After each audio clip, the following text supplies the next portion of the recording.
Dhe sa i përket vlerësimit të situatës aktuale për të bërit biznes, po e shini që në tremiorin e parë të vitit 2014, përqindja e bizneseve që konsiderojnë situatën aktuale të pakënaqshme ka shënuar rritje krahasuar me tremujorin e 4 të vitit 2013, ndërsa ka shënuar ulje të lehtë në krahasim me periudhën e njëjtë të vitit 2013.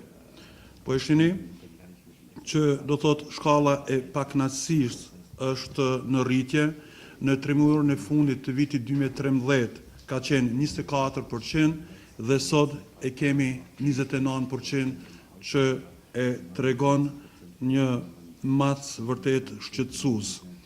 Po, nëse krahasojmë 3 muajt e fundit të vitit 2013 me vitin 2014, 3 muajin e parë, po e shihni që edhe grupacioni i atyre që kanë qenë të kënaqshëm është në ramje sipër nga 45 në 43.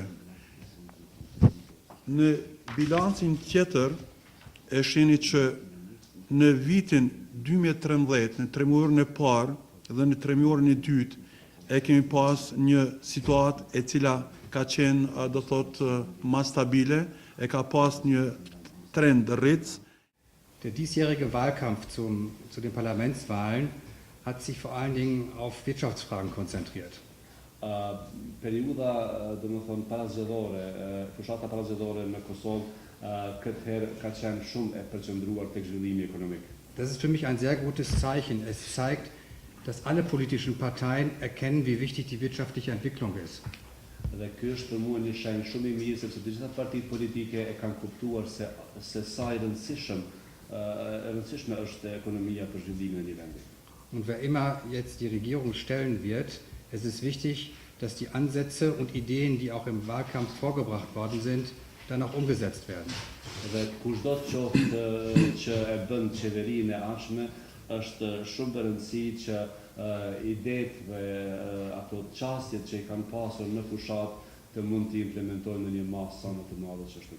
Und auch nur so kann es gelingen, dass wir auch verstärkt Investitionen aus dem europäischen Ausland nach Kosovo hinziehen.